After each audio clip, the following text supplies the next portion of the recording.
Muy buenas noches.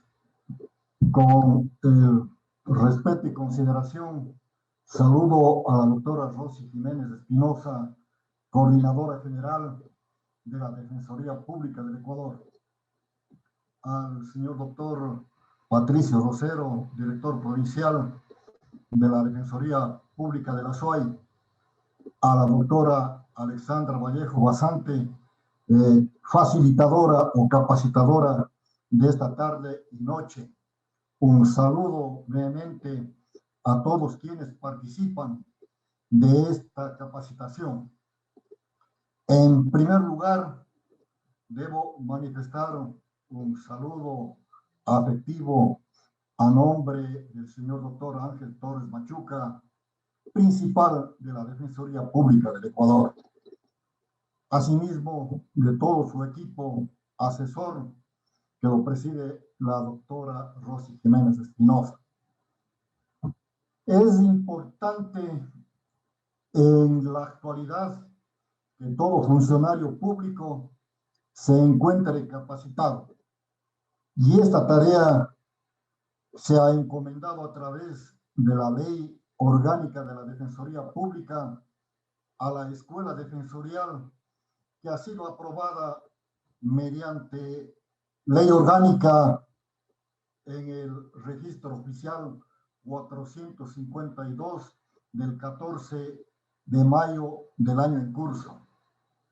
Y también en cumplimiento del calendario establecido para las capacitaciones a nivel nacional. Esta vez, la provincia de la SUAY, de su director provincial, el doctor Patricio Rosero, y en coordinación con la Defensoría del Austro, presentamos a la doctora Alexandra Vallejo, juez de la Corte Provincial de la SUAY, de la Sala de la Niñez y Adolescencia y de adolescentes infractores. La doctora Alexandra Vallejo es una personalidad que desempeña la judicatura desde el juzgado hacia la corte, es decir, tiene todos los conocimientos necesarios para esta tarde y esta noche hacer un ilustrado criterio jurídico de los derechos de familia, niñez y adolescencia, y puntualmente en las excepciones a los al juicio de alimentos. Su trayectoria, su currículum, además de ser profesora de la Escuela Judicial, es una catedrática de mucha solvencia, y lo que hoy nos va a capacitar o nos va a facilitar servirá mucho para que nuestros defensores públicos sigan actualizándose.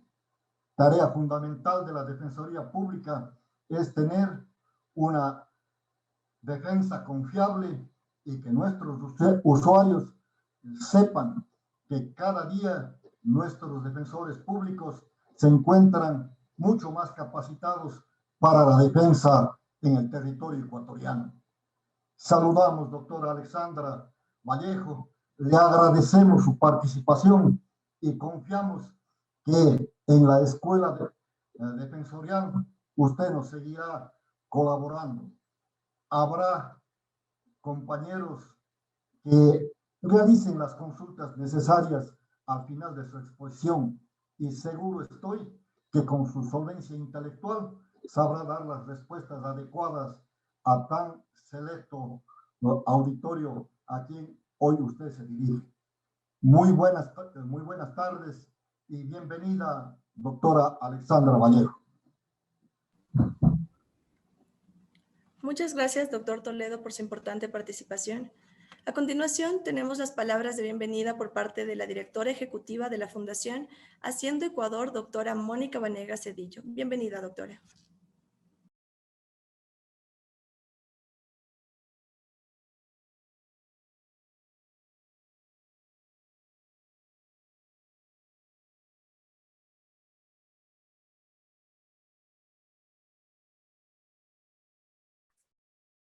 Muchas gracias. Buenas tardes. Reciban un cordial saludo de quienes conformamos la Fundación Haciendo Ecuador. Tengo el gusto de ser la actual directora ejecutiva y claro, solo dirigirme a ustedes con unas breves palabras. Para nosotros como una organización de la sociedad civil siempre va a ser prioritario aportar a la institucionalidad pública del país y en este caso a través de este convenio que tenemos con la Defensoría Pública. También quiero dar un saludo cordial al doctor Ángel Torres Machuca, quien siempre ha tenido apertura para que podamos trabajar conjuntamente, a la doctora Rosy Jiménez de Espinosa, a dar un saludo cordial a Carlos Toledo y a Patricio Rosero, encargados de la Defensoría Pública a nivel del Austro. Y a ustedes, defensores públicos, que a pesar de que es viernes, de que nos aproximamos al fin de semana, a pesar de que seguramente terminan sus jornadas bastante atareados con la cantidad de casos que tienen que llevar, están aquí para informarse, para capacitarse, para seguir aprendiendo y para estar a la altura de los ecuatorianos que necesitan realmente un patrocinio de parte de ustedes. Agradecer a la Fundación Alemana Heinz Sendel por el apoyo técnico, por el apoyo financiero que nos dan a la Fundación para seguir avanzando en el eje de justicia y también a la Universidad Técnica Particular de Loja por darnos el aval en esta serie de capacitaciones. Sin más, creo que es momento también de escuchar a la doctora Alexandra Vallejo por su gran trayectoria en la ciudad y en el país. Seguramente nos va a ilustrar y es un gran honor tenerle el día de hoy como expositora. Muchísimas gracias por estar aquí y que aprendan todo aquello que necesitan para seguir sirviendo como lo hacen de una manera tan loable al país. Muchas gracias, doctora.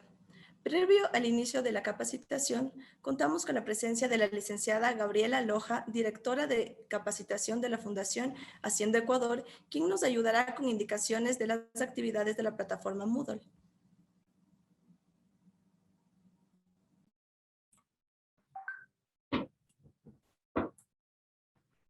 Analí, muchas gracias por el espacio. Bueno, me voy a permitir compartir pantalla con ustedes y para que nos tomen mucho tiempo, vamos a hacerle algo súper rapidito.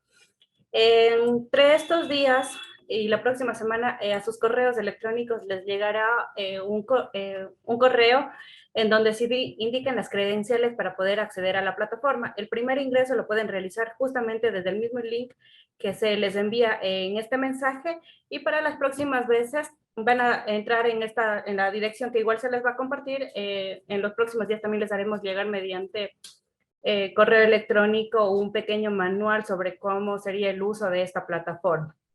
Ahora, para el tema de nosotros ingresar, vamos a escribir aquí las credenciales y la contraseña. Cuando hagan el primer ingreso, incluso se les pedirá, por favor, que hagan un cambio de contraseña para que ustedes sean los propietarios de sus cuentas.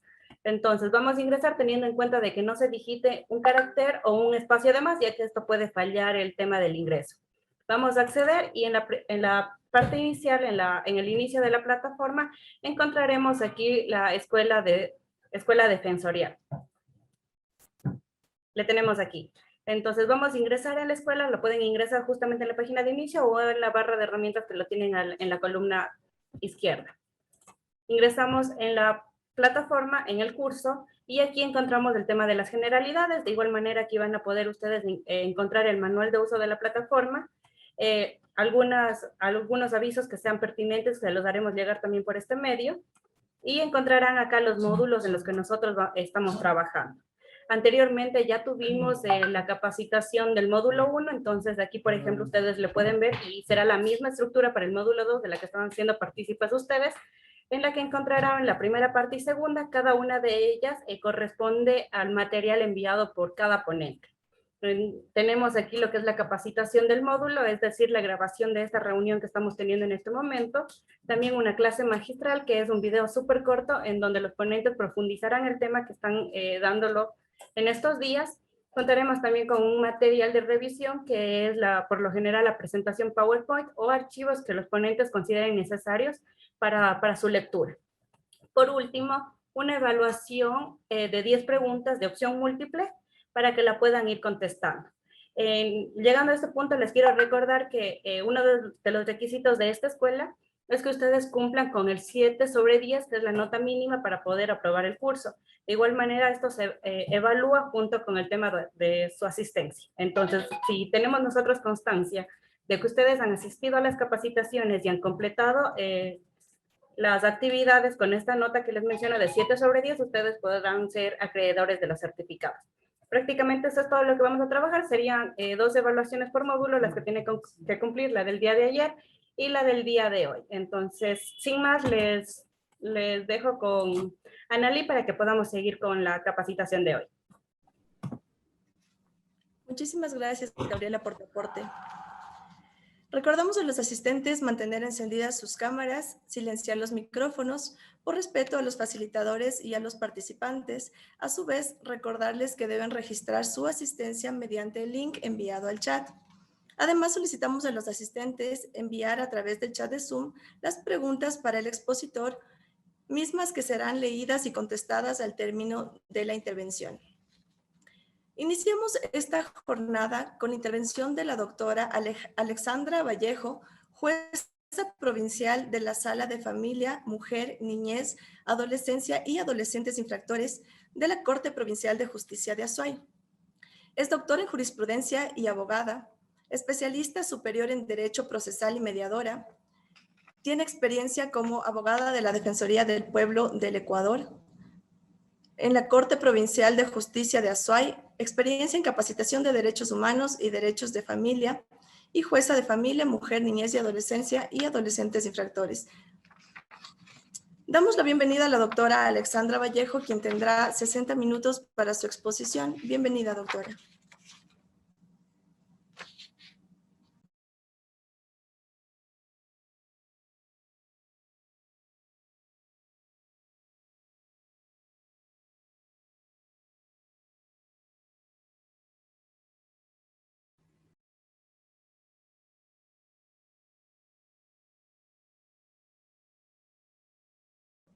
Está su micrófono silenciado.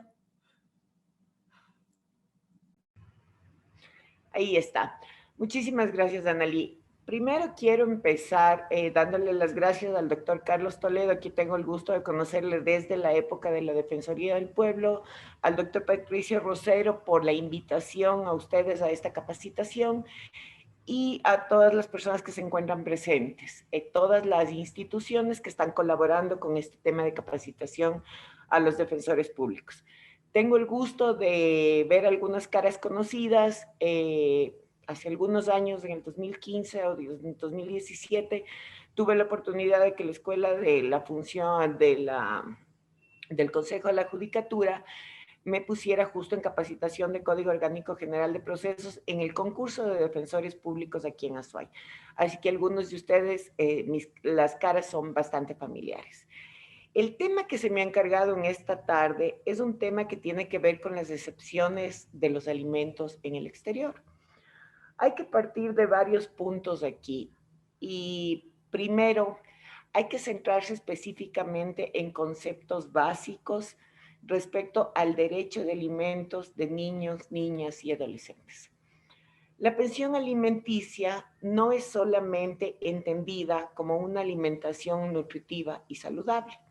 La pensión alimenticia está estrechamente relacionada con la supervivencia. ¿Cómo entendemos a la supervivencia? Como las situaciones específicas en las cuales la posibilidad de continuar viviendo se ve amenazada por diferentes peligros y agentes tanto externos como internos. Es decir, si es que un niño no recibe una pensión alimenticia, un adolescente no recibe una pensión alimenticia, se está atentando, se está vulnerando contra su derecho básico de supervivencia. También el derecho de alimentos, entendida como la fijación de una pensión alimenticia, se encuentra relacionado con el derecho al buen vivir, los derechos al buen vivir que están garantizados en la Constitución de la República. A través de esta prestación, reitero, no solamente se garantiza el derecho de niños, niñas y adolescentes a una alimentación saludable y nutritiva, sino también otros derechos conexos y no menos importantes, como son salud, vivienda, vestimenta, educación, recreación. Entonces, si es que partimos de este concepto básico, de la importancia del derecho de alimentos, tenemos que ir ya adentrándonos al tema específico. El tema es la excepción de alimentos en el exterior, es decir, ¿cómo podemos hacer para ejecutar, para cobrar una pensión alimenticia a un alimentante que se encuentra viviendo en el extranjero? Aquí tenemos que partir de otro punto que necesariamente se debe tratar y es la migración. Como todos ustedes conocen, desde hace aproximadamente más o menos 20 años, poco más quizá, la migración se ha vuelto recurrente en nuestro país. Las personas salen o han salido, inclusive siguen saliendo, especialmente en la zona austral, para buscar mejores días para sus familias. Esta nueva realidad, esta realidad de tener el papá o la mamá viviendo en el extranjero y los hijos o hijas viviendo en nuestro país, da lugar a la existencia de otro tipo de familia. Y por eso es que la Constitución, en el artículo 67, reconoce y garantiza los diferentes tipos de familia. ¿Por qué? Hay niños y niñas, como les digo, que se quedan aquí en el Ecuador cuando el papá sale a cargo de las mamás. Hay otros casos en que papá y mamá salen o que sale la mamá porque esos niños no tienen un padre y se encuentran a cargo de abuelos o abuelas, se encargan de su cuidado otros familiares. Esto da lugar a lo que conocemos como familias transnacionales. ¿Qué son las familias transnacionales? Son aquellas que, de acuerdo a la Ley Orgánica de Movilidad Humana, tienen a sus miembros asentados en 2 o más países, de los cuales uno es Ecuador, y mantienen vínculos afectivos, económicos, sociales y culturales. Entonces, eso hay que reiterar para que conozcamos o para que entendamos que una familia se puede conceptuar como transnacional, es que al menos uno de sus miembros o algunos de sus miembros estén en el Ecuador y otros miembros en otro país. Teniendo entonces como base que el derecho de alimentos está ligado, como les he indicado, a todo el tema de supervivencia, a todo el tema de que las familias se encuentran separadas por la migración, surge aquí un tema complejo. El tema se presenta cuando el padre o la madre que se encuentra en el extranjero de pronto deja de preocuparse de aquellas obligaciones que tiene para sus hijos e hijas. Dejan de enviar dinero para su sustento y en Ecuador se promueven procesos de fijación de pensiones alimenticias. Los defensores públicos saben, y es su día a día, que tienen que demandar alimentos porque justamente el padre o la madre no cancela esas obligaciones. Si es que el papá o la mamá están aquí al que se le demandó alimentos, no tenemos ningún problema. El problema viene cuando ese padre o esa madre están en el extranjero.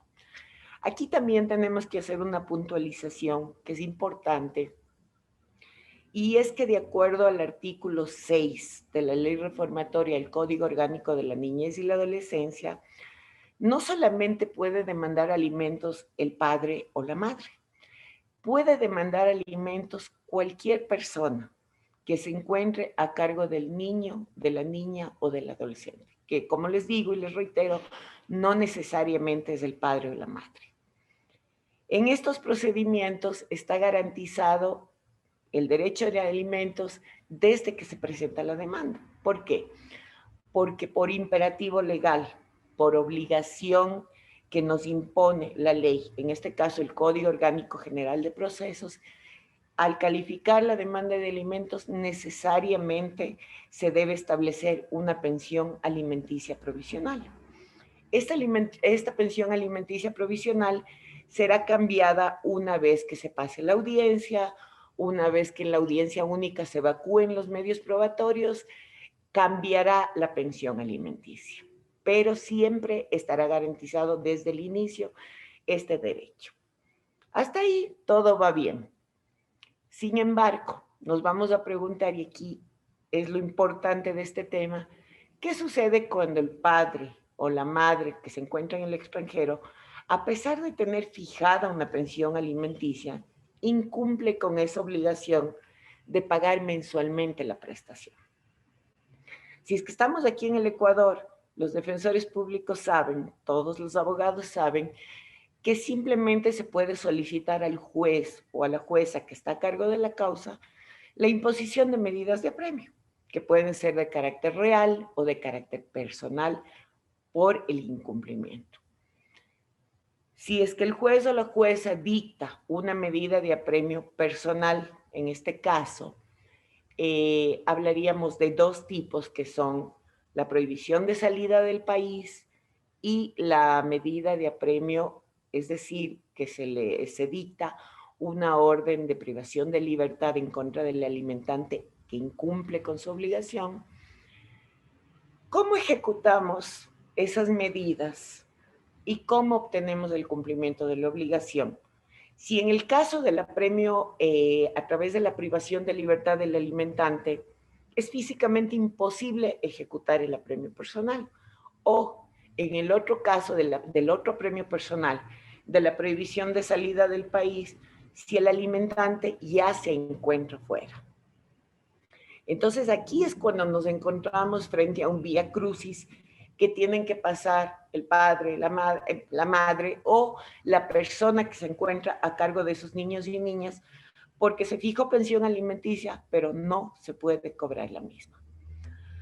Para empezar a analizar cómo se puede ejecutar una resolución que aquí en el Ecuador fija una pensión alimenticia, debemos remitirnos a una norma específica que todos los jueces y juezas debemos cumplir. Y este es el penúltimo inciso del artículo enumerado 5 de la Ley Reformatoria del Código Orgánico de la Niñez y de la Adolescencia. ¿Qué nos dice esta norma? Que los jueces y las juezas deben aplicar de oficio los instrumentos internacionales ratificados por el Ecuador a fin de garantizar el derecho de alimentos de niños, niñas y adolescentes, para garantizar que los hijos o hijas de padres que hubieran migrado al exterior puedan tener acceso al pago de esa pensión alimenticia. Y para aquello, esta norma nos dice que jueces y juezas disponemos de todas las medidas necesarias para ejecutar el cobro efectivo de la pensión. Esta norma del Código de la Niñez, que es la norma específica para el tema de alimentos, está en concordancia y tenemos que relacionarla con el artículo 424 de la Constitución, que dispone que la Constitución y los tratados internacionales de derechos humanos que han sido ratificados por el Ecuador y que reconozcan derechos más favorables inclusive a los contenidos en la Constitución, prevalecen sobre cualquier otra norma jurídica o acto del poder público. Esta es la supremacía constitucional que también se da con esta norma el mismo rango de la Constitución a los tratados, a los convenios, a las convenciones internacionales que han sido ratificadas por el Ecuador. Tenemos varios instrumentos que garantizan el cobro de pensiones alimenticias en el extranjero. El principal instrumento, el más conocido, el principal instrumento internacional para efectivizar este cobro de pensiones alimenticias a personas que se encuentran viviendo fuera de nuestro país, es la Convención sobre Obtención de Pensiones de Alimentos en el Extranjero, que nació en el seno de la Organización de Naciones Unidas en el año de 1956. Es decir, es una convención súper antigua, pero es sin embargo la que nos permite, o la que nos va a permitir en muchos casos, cobrar estas pensiones de alimentos a las personas que viven en el extranjero. Como les decía, también hay otros convenios que son menos conocidos, pero que también existen. Tenemos, por ejemplo, el convenio de la Haya sobre la ley aplicable a obligaciones de alimentos respecto a menores, también de 1956.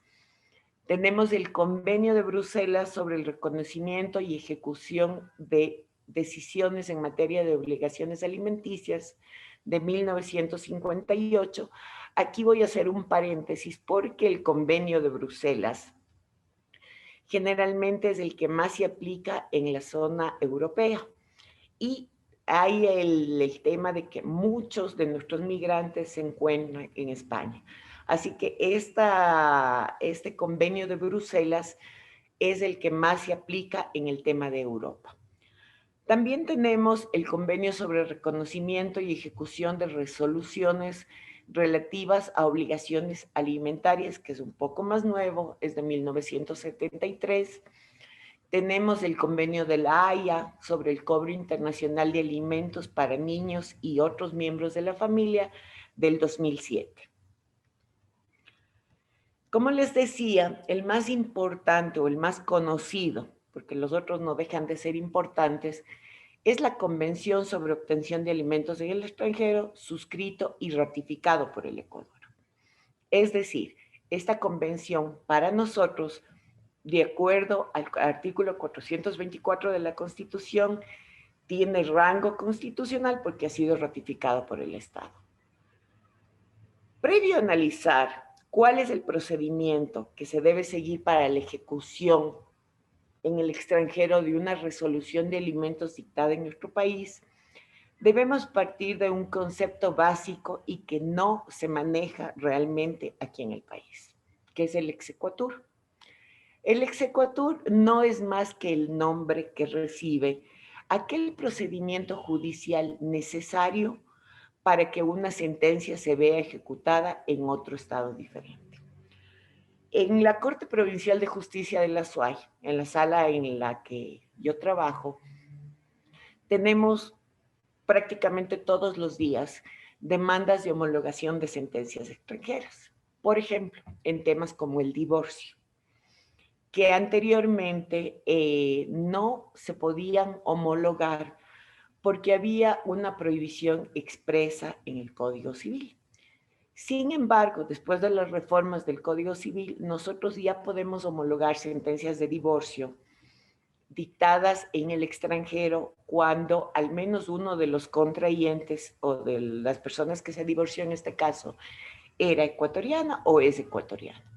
Tenemos en estos casos solamente una limitante, que es que no existan niños, niñas o adolescentes viviendo en el Ecuador, porque ahí está prohibido el reconocimiento de esta o la homologación de estas sentencias extranjeras.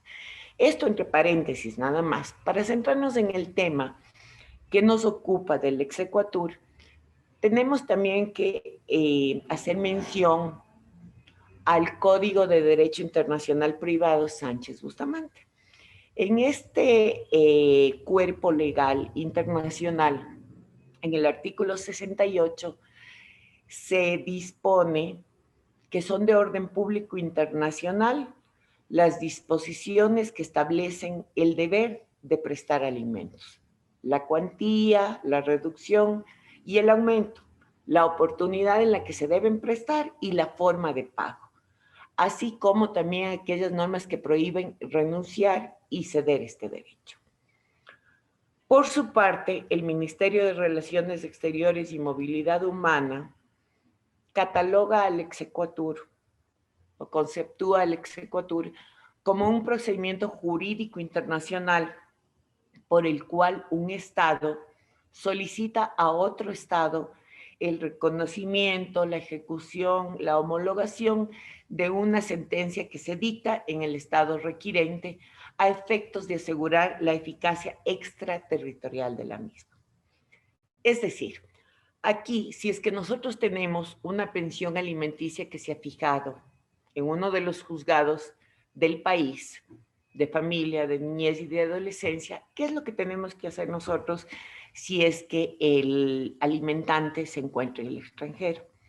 Podemos recurrir al exequatur, que es un procedimiento que es muy, muy poco conocido, que generalmente no se está aplicando en nuestro país justamente por el desconocimiento. Por eso, considero primordial que ustedes como defensores públicos que tienen a su cargo un montón de juicios de alimentos conozcan de esta herramienta.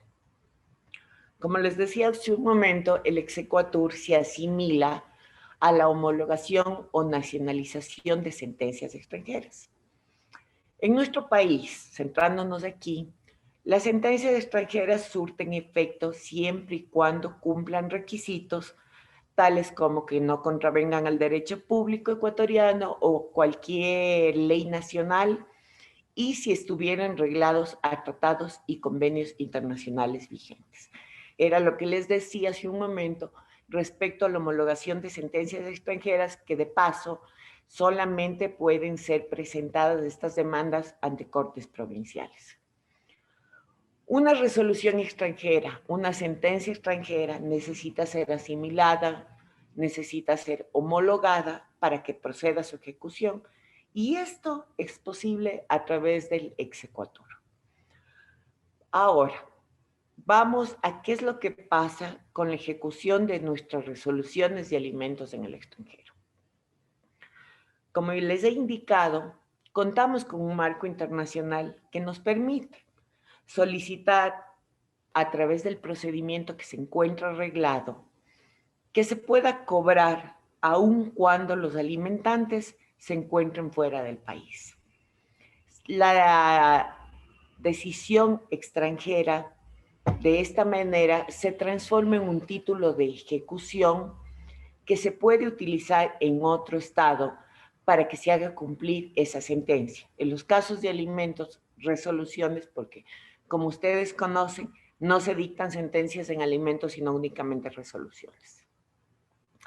Aquí hay que puntualizar y hay que hacer referencia también al Código Orgánico General de Procesos, que en el artículo 104 establece cómo se tiene que hacer el tema de la homologación de sentencias extranjeras en nuestro país.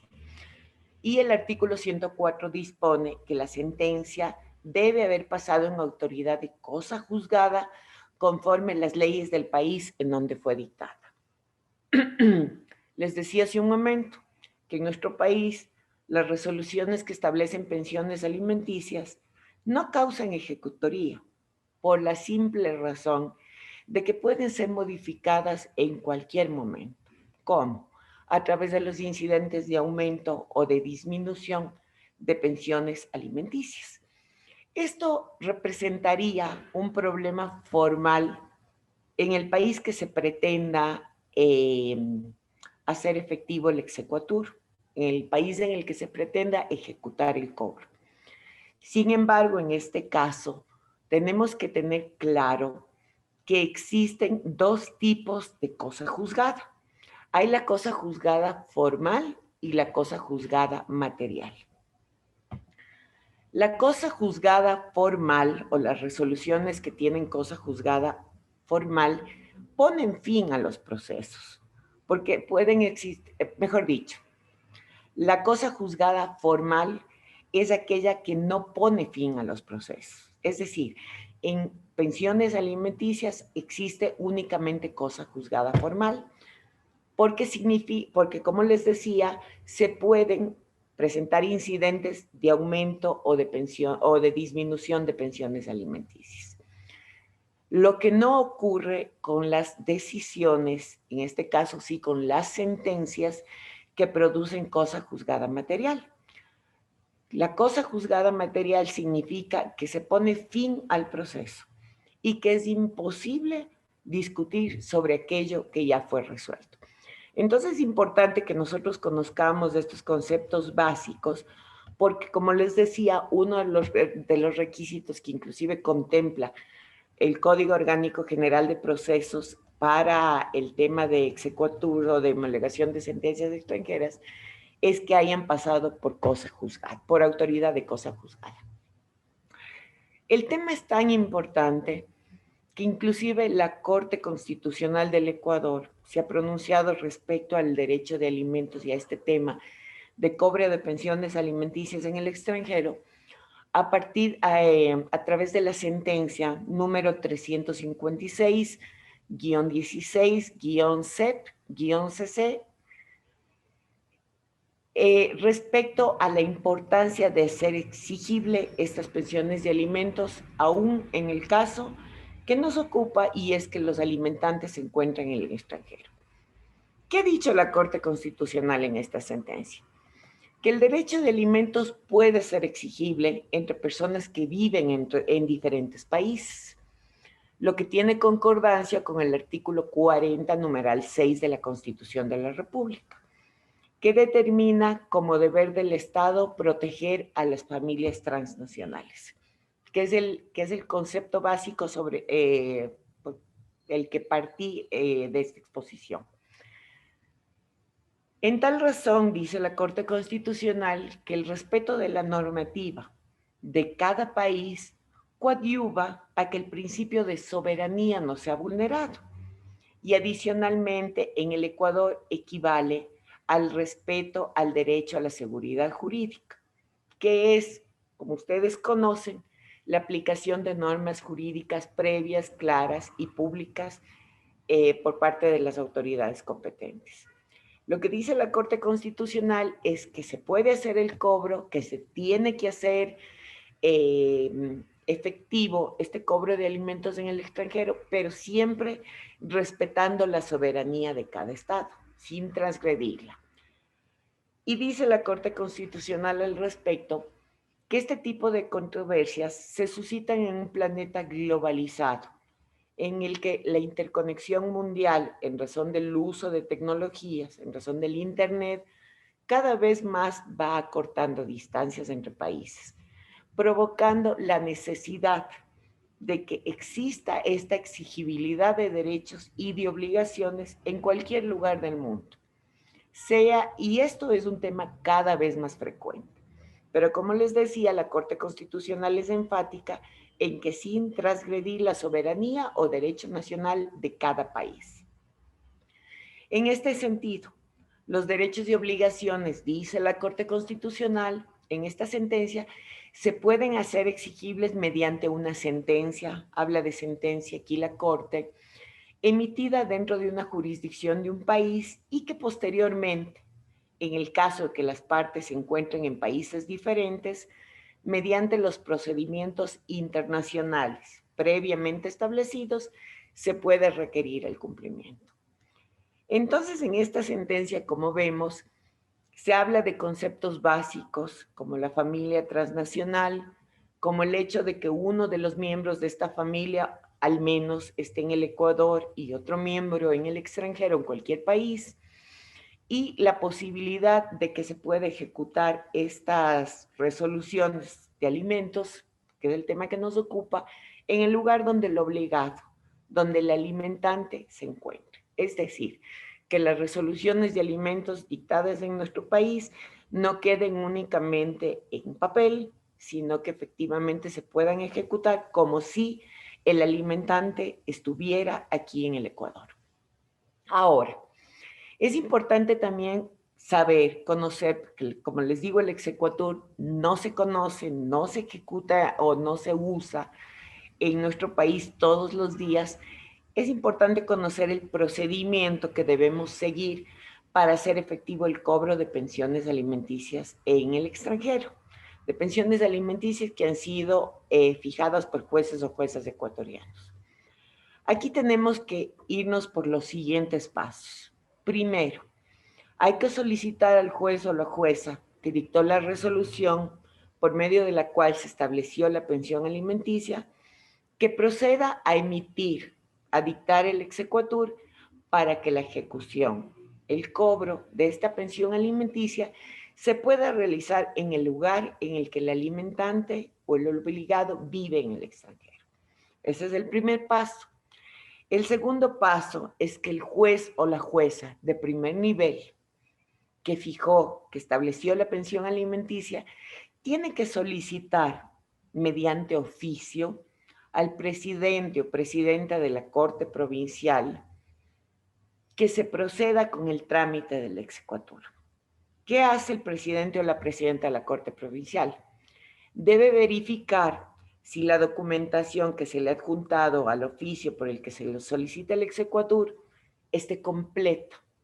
Si es que no está completa, el presidente o presidenta de la Corte Nacional, de la Corte Provincial, perdón, tiene que pedir que esta documentación sea completada. El siguiente paso es que una vez que la documentación necesaria está completa, la misma presidenta o presidente de la Corte Provincial remite un oficio al coordinador o coordinadora jurídico del Ministerio de Relaciones Exteriores y Movilidad Humana. Y en el ministerio, o a través del ministerio, se solicita a las misiones diplomáticas del Ecuador en el país donde se pretende ejecutar el exequatur, que se remita la documentación para el cumplimiento a las autoridades competentes del lugar en donde se pretende ejecutar la resolución. Entonces, los pasos son sencillos si es que conocemos cómo tramitarlo. Solicitamos al juez o a la jueza que proceda a dictar el exequatur. El juez oficia al presidente o presidenta de la Corte Nacional para que se tramite el exequatur. El presidente o la presidenta de la Corte Provincial verifica el cumplimiento de requisitos y si es que está todo lo necesario, se envía al Ministerio de Relaciones Exteriores, que es el encargado de oficiar, de comunicar, de solicitar o de pedir a las misiones diplomáticas del Ecuador que se remita a la autoridad competente. Es decir, en este caso se remitiría a los jueces que conozcan del tema de pensiones alimenticias o de alimentos en el extranjero. Ahora, les he indicado que se necesita, que se requiere que para el trámite del exequatur se verifiquen requisitos. Estos requisitos también están contemplados en la Convención Interamericana sobre Eficacia Extraterritorial de las Sentencias y Laudos Arbitrales de Extranjeros. Esta convención también está ratificada por el Estado, por el Ecuador, el 6 de enero de 1982. Esta convención establece que procede el reconocimiento de sentencias, laudos arbitrales, resoluciones jurisdiccionales y que éstas tendrán eficacia extraterritorial, es decir, fuera de nuestro país, siempre y cuando cumplan con los siguientes requisitos. Que vengan revestidos de formalidades externas necesarias para que sean considerados auténticos en el estado de donde proceden. Que la sentencia, laudo, aquí sí ya nos hablan también de resolución jurisdiccional y los documentos anexos que fueren necesarios según la convención, en este caso la Convención de Cobre de Pensiones Alimenticias en el Extranjero, estén debidamente traducidos al idioma oficial del Estado donde deben surtir efecto. Es decir, si es que vamos a ejecutar una pensión alimenticia fijada en nuestro país, en Estados Unidos, estos documentos deberán ir traducidos al idioma inglés. Si es que vamos, por ejemplo, se me ocurre, en otro lugar donde existen bastantes migrantes ecuatorianos, en Italia, estos documentos deberán estar traducidos al idioma italiano. Otro de los requisitos de la convención es que se presenten debidamente legalizados de acuerdo con la ley del Estado en donde deban surtir efecto. Que el juez o tribunal que sentencia, en este caso que resuelve, tenga competencia en la esfera internacional para conocer y juzgar el asunto de acuerdo con la ley del Estado donde debe surtir efecto. Es decir, en este caso, los jueces de familia. Hay que demostrar que el demandado o demandada fue notificado, fue emplazado en debida forma a comparecer al proceso para vérsele garantizado su derecho a la defensa. Que tengan el carácter de ejecutoriados o en su caso, aquí sí la convención ya nos habla y hace una diferenciación de lo que es una sentencia y una resolución, porque nos dice que tengan el carácter de ejecutoriados o en su caso, fuerza de cosa juzgada en el estado en el que fueron dictados. Y el último requisito que contempla la convención es que no contrarían de forma manifiesta los principios y leyes de orden público del Estado en que se pide el reconocimiento o la ejecución. Aquí hay que hacer un paréntesis y yo les había indicado hace un momento que hasta hace aproximadamente unos 3 años, en la Corte Provincial, en la sala en la que trabajo, nosotros no homologábamos sentencias de divorcio, porque teníamos esta prohibición específica en el Código Civil. Aquí la Convención hace referencia a que la resolución que se pretende ejecutar no puede contrariar principios y leyes de orden público del Estado, ¿sí? Entonces, en este caso, cuando nosotros no homologábamos sentencias de divorcio, lo hacíamos porque había una norma que nos prohibía homologar este tipo de sentencias. Entonces, esto es importante. Estos requisitos que contempla la Convención son básicamente los mismos que contempla el artículo 104 del Código Orgánico General de Procesos para la homologación de sentencias extranjeras en nuestro país. Y son igualmente que tengan las formalidades externas, que la sentencia haya pasado en autoridad de cosa juzgada, que estén traducidos de ser el caso, que se acredite las piezas procesales, certificaciones, que la parte demandada fue legalmente notificada, que para que se le haya asegurado el derecho a la defensa, que la solicitud, esto es bien importante, que la solicitud indique el lugar de citación de la persona natural o jurídica contra quien se quiere hacer valer la resolución expedida en el extranjero. Estos son los requisitos del Código Orgánico General de Procesos que son similares a la Convención y que también deben ser cumplidos. Es importante ahora, les había indicado, que al momento en que el juez solicita, el juez de primer nivel o la jueza de primer nivel, solicita al presidente o presidenta de la Corte Provincial el exequatur, el presidente verifica que la documentación esté completa. Entonces aquí nosotros tenemos que preguntarnos, ¿cuáles son estos documentos que nosotros tenemos que aparejar o que el juez tiene que enviar con el oficio a la Corte Provincial? Y estos son la copia certificada o autentificada de la demanda y de la calificación de la demanda. Esto es importante porque en la calificación de la demanda va a constar que el juez o la jueza está disponiendo que se cite al demandado o demandada en su domicilio, o que se cite a través de exhorto, o que se cite por la prensa, en fin, todas las formas de citación que contempla el Código Orgánico General de Procesos. El segundo requisito es la copia certificada de la resolución, en este caso, en el que nos interesa, que fija alimentos. El otro documento es la copia certificada del auto de sustanciación o una razón que dé cuenta de que la resolución se encuentra ejecutoriada. O en este caso de alimentos, que ha pasado por autoridad de cosa juzgada porque se ha resuelto la demanda de fijación de pensión alimenticia o la demanda de aumento de pensión alimenticia.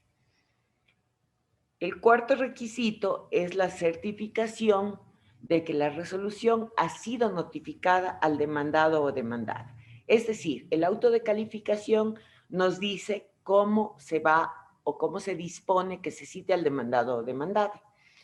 Y la copia certificada o la certificación de que ha sido notificado el demandado garantiza que efectivamente lo que dispuso el juez o la jueza en el auto de calificación de la demanda se haya cumplido.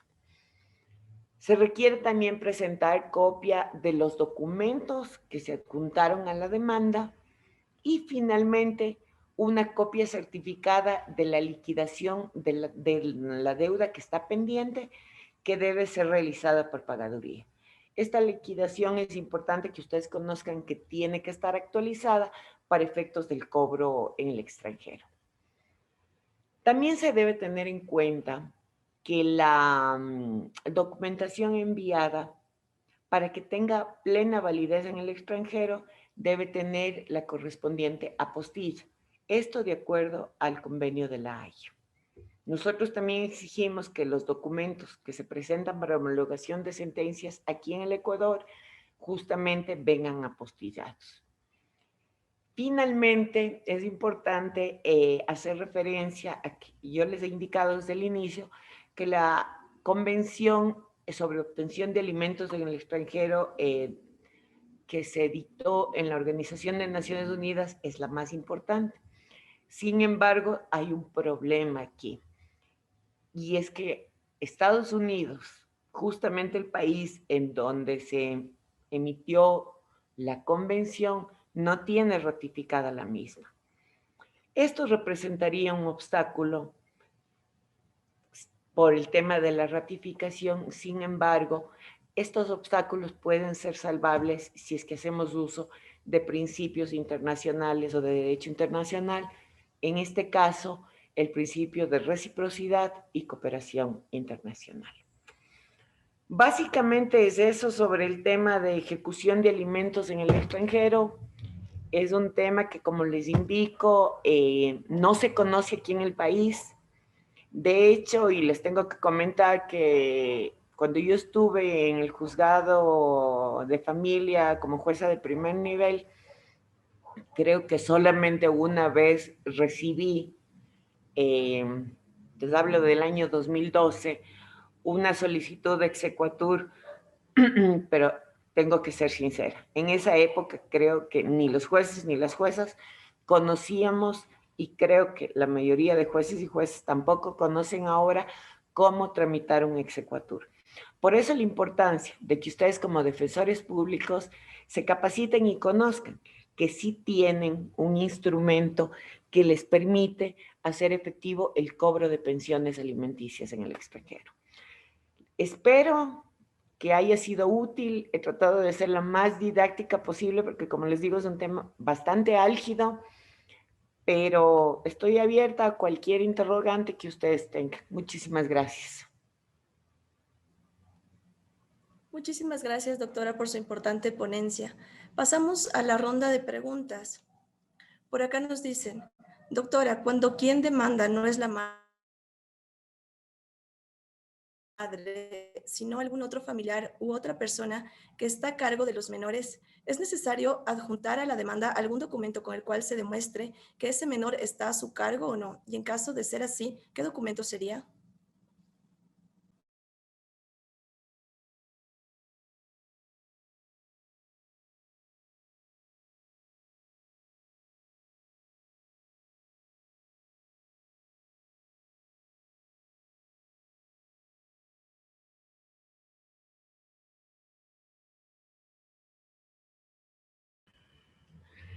Gracias, Anneli. A la persona que preguntó, justamente yo les había indicado que de acuerdo a la ley reformatoria del Código Orgánico de la Niñez y la Adolescencia, en el artículo 6 existe legitimación activa, que quiere decir que puede demandar alimentos no solamente el padre o la madre, sino la persona que se encuentra a cargo del niño.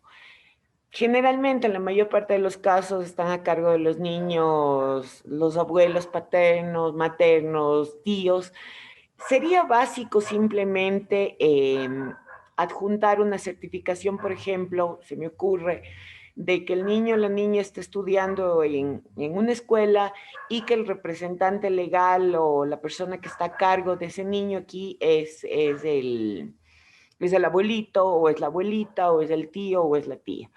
También en el caso, por ejemplo, de tema de abuelos o abuelas, sí es importante no quedarnos como jueces únicamente con lo que la persona afirma respecto a la relación que tiene con el niño, la niña o el adolescente, sino también generalmente se adjuntan una partida de nacimiento. Por ejemplo, va a demandar la abuela materna, puede adjuntar la partida de nacimiento de la hija o del hijo, y la partida y la cédula o la partida de nacimiento de la madre va a decir que la persona que está demandando es la abuela materna o paterna. Muchas gracias, doctora. Como segunda pregunta tenemos, si la pensión alimenticia tiende a cubrir la subsistencia de los menores, ¿Por qué se da en algunas partes del país que, aun siendo tan baja la pensión mínima establecida en la tabla, existan jueces que consideren fijar menos de la pensión mínima por considerar que la parte demandada demuestra más hijos? ¿Por qué no hay una unificación de los criterios de parte de los jueces de primera instancia a nivel nacional al fijar la pensión? Ya, ese tema es bastante, súper importante. A ver, primero tenemos que partir de que conforme al artículo enumerado 15 de la Ley Reformatoria del Código Orgánico de la Niñez y la Adolescencia, jueces y juezas tenemos prohibición expresa de fijar pensiones inferiores a la tabla o a las pensiones mínimas que constan en la tabla de pensiones alimenticias. Surge el problema aquí, y entiendo que a eso va encaminada la pregunta, cuando hay padres que, déjenme decirles, bastante irresponsables, que no tienen 1, 2, 3 hijos, sino en algunos casos tienen 5, 6, 7 hijos, para los cuales, a ver, se demanda la pensión alimenticia para el hijo de la señora A, pero resulta que el señor tiene hijos con la señora B, con la señora C, con la señora D. En este caso, efectivamente, si es que nosotros hacemos un cálculo, de acuerdo a lo que establece la tabla de pensiones alimenticias, hay casos en los que las pensiones serían tan ínfimas que no alcanzarían ni a los $15 mensuales. Y es una pensión que efectivamente no garantiza el derecho a la supervivencia de niños, niñas y adolescentes. Aquí hay un tema, este tema más bien ya ha sido tratado por la Corte Constitucional del Ecuador.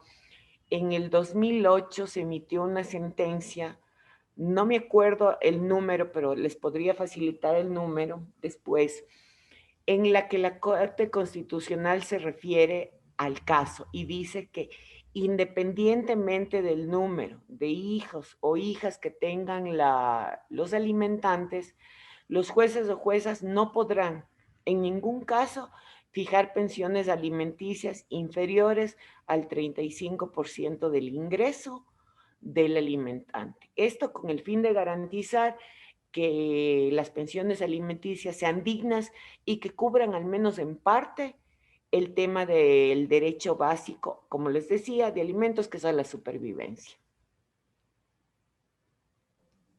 Gracias, doctora.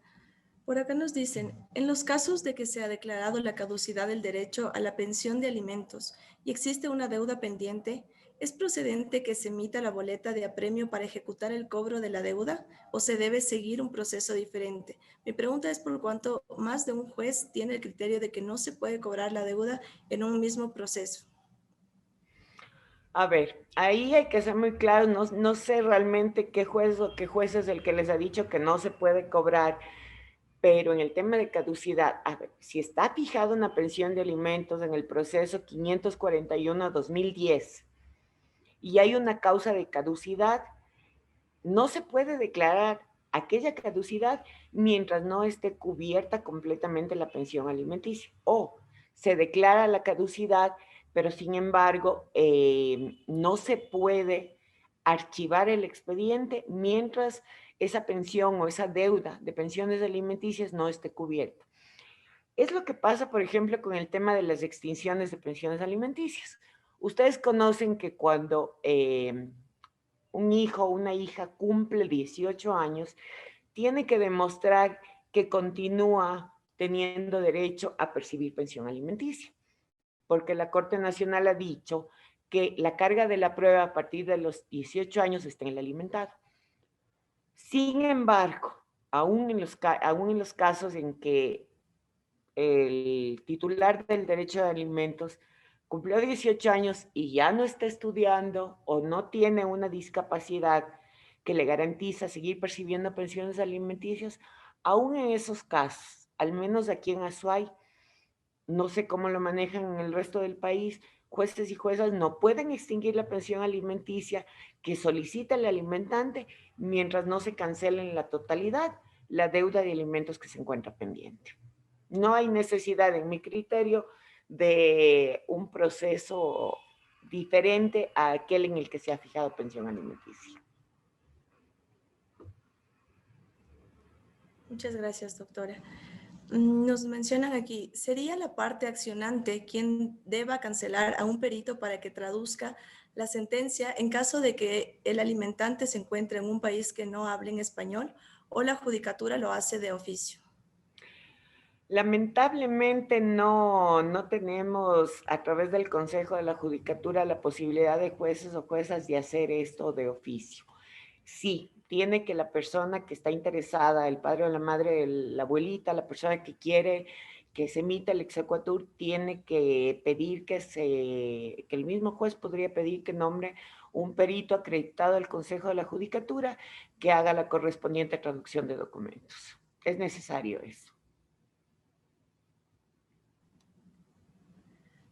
Por acá nos mencionan, con la reforma del artículo 137 del COGEP, el primer inciso señala que al verificarse que el alimentante adeuda 2 o más pensiones, se puede ordenar la prohibición de salida del país.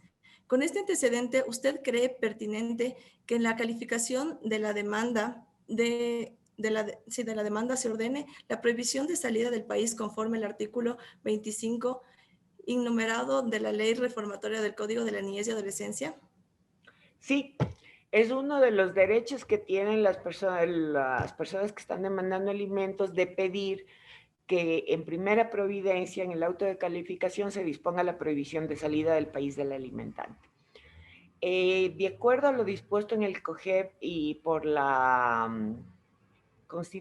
inconstitucionalidad que se declaró de una parte del artículo 137 del COGEP por la Corte Constitucional, únicamente en casos de obligados subsidiarios no se puede imponer en la primera providencia la prohibición de salida del país. En el caso de obligados principales sí, procede. Y es lo más adecuado a efectos de que, por ejemplo, el alimentante viene al país, no pueda volver a salir porque ya tiene una prohibición que le impide hacerlo mientras no cancele las pensiones alimenticias. Sí se puede. Nos mencionan acá, si el demandado está en el extranjero y labora bajo relación de dependencia, ¿se podrá solicitar el descuento del rol de pago como se lo hace en Ecuador? De ser posible, ¿cómo se haría? A ver, el tema es complicado porque, como les digo, para que un exequatur sea efectivo en un territorio extranjero, tiene que no contrariar el derecho o la normativa nacional. Yo no sé si es que en Estados Unidos, por ejemplo, o en España, se hace el descuento a través de roles como se hace aquí en el Ecuador. Eh, con el exequatur, ¿qué es lo que se hace? Primero, la misión diplomática notifica al alimentante, porque tiene que tener la dirección de donde vive, de que hay este requerimiento, o pide al juez o la jueza ya que se notifique con este requerimiento. Primero se podría hacer también, o se hace un proceso para que comparezca, para que voluntariamente pague las pensiones alimenticias, y de lo contrario, la ejecución, ya de acuerdo a la normativa internacional.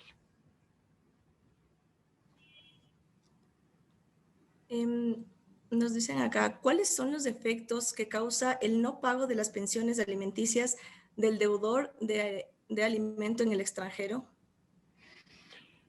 Lamentablemente, eso es un gran problema que tenemos, porque nosotros aquí sabemos que si un alimentante no cumple el pago de pensiones alimenticias, va a constar en un registro público como deudor de pensiones alimenticias. Por ejemplo, no va a poder candidatizarse o tener un cargo de elección popular, o no va a poder ejercer un cargo público. Sin embargo, eso es aquí en el Ecuador. En el extranjero, lamentablemente, como les digo, la normativa internacional es diferente. Entonces, más allá de ejecutar la resolución a través de exigir el pago, de hacer exigible el pago en el extranjero, no procede ninguna otra sanción de las que proceden aquí en el Ecuador. Nos mencionan por acá, en caso que una abuela o abuelo demande alimentos a favor de un nieto, obligatoriamente debe demandar a ambos progenitores, no obstante que en muchos casos el otro progenitor sí está aportando. No, no hay la obligación de demandar a los dos progenitores porque esto no es como el tema, a ver, hay un tema, por ejemplo, de los subsidiarios, para hacer un símil aquí, que cuando se demanda obligados subsidiarios, porque el alimentante principal no cancela, la norma específica sí dice que se tiene que demandar a los abuelos o a los hermanos o a los tíos. Es decir, no le da la posibilidad a la persona que demanda de escoger entre uno u otro, sino a todos los abuelos, por línea paterna o por línea materna. Y por ejemplo, en este caso, la señora, se me ocurre que demanda a los abuelos paternos, tiene que demostrar que su familia materna sí está contribuyendo con la ayuda, del cuidado o de cualquier manera a la manutención o al cuidado de estos nietos. Pero en el caso de demandar al padre, un abuelo o una abuela, no necesita hacerlo a los dos progenitores.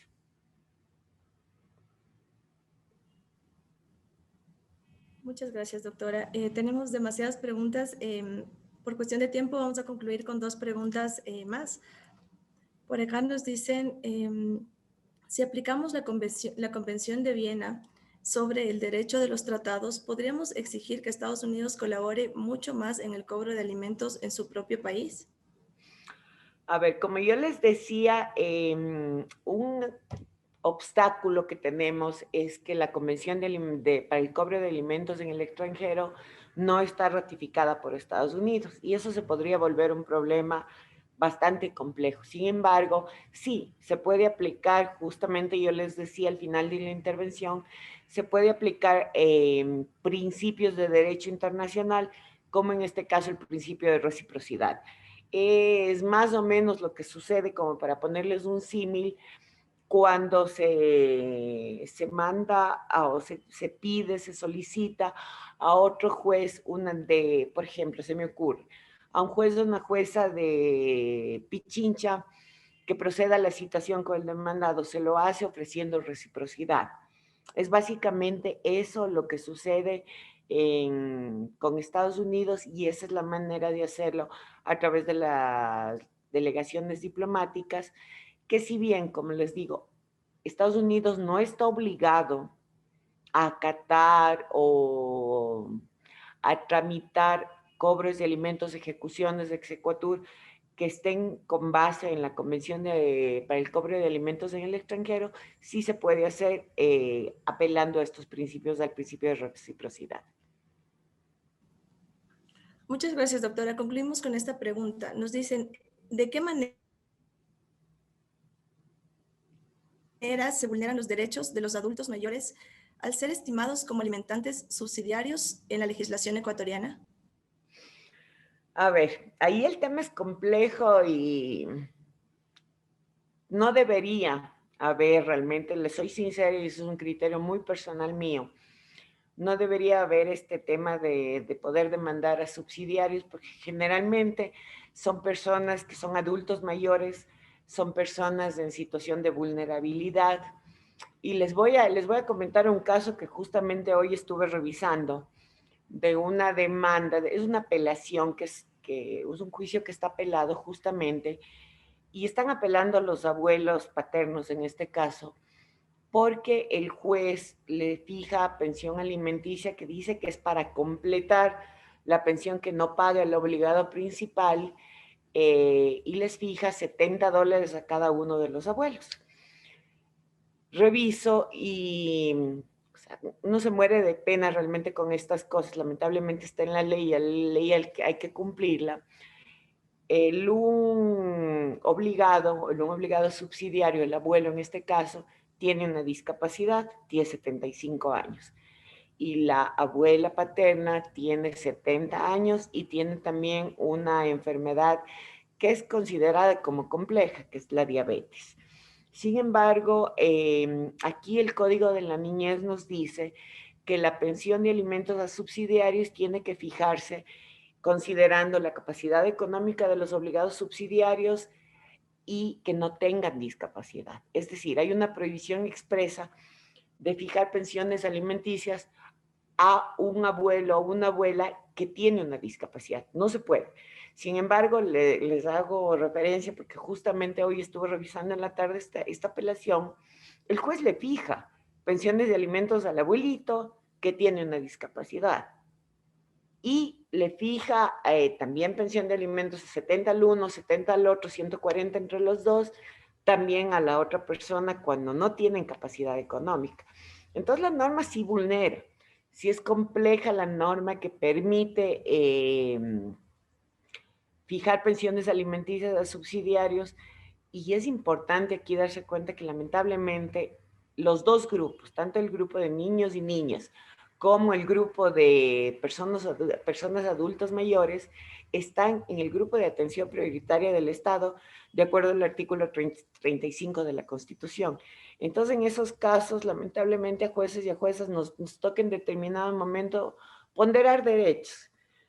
O sea, si bien los derechos humanos conocemos que son de igual jerarquía, que son interdependientes el uno del otro, en un determinado momento nos toca eso, ponderar no cuál es más importante, sino qué derecho necesitamos proteger de mejor manera, no porque uno de los dos sea más importante.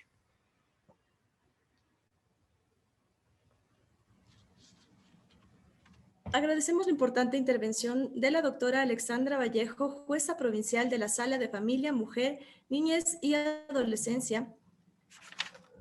Agradecemos la participación a cada uno de ustedes a estos 2 días de capacitación. Y para el cierre del evento tenemos la intervención del doctor Patricio Rosero, director provincial de Azuay. Bienvenido, doctor.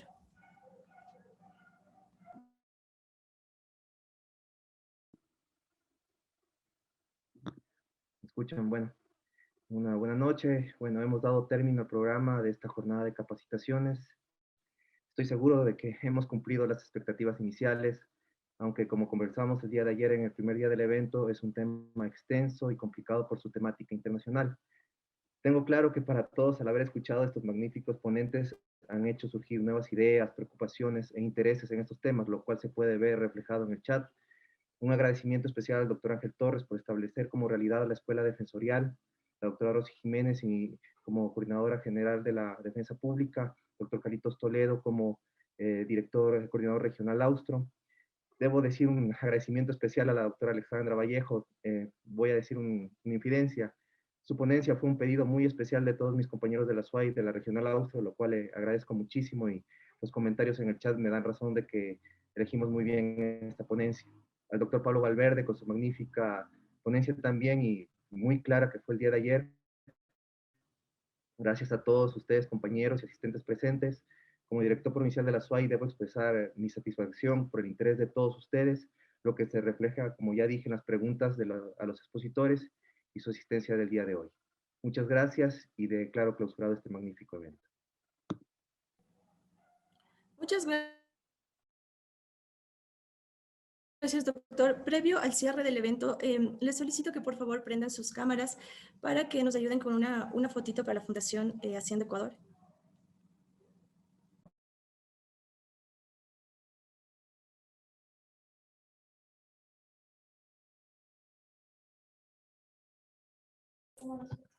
Les voy a pedir por favor que mantengan un ratito la cámara encendida un buen rato, porque como tenemos 7 salas, entonces vamos a ir por la primera.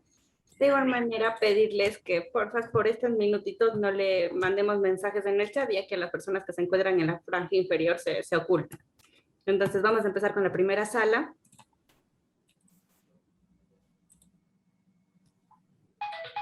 La segunda. Qué gente. Suerte, ya dice que se acabe. Tercera. Vamos con la cuarta sala.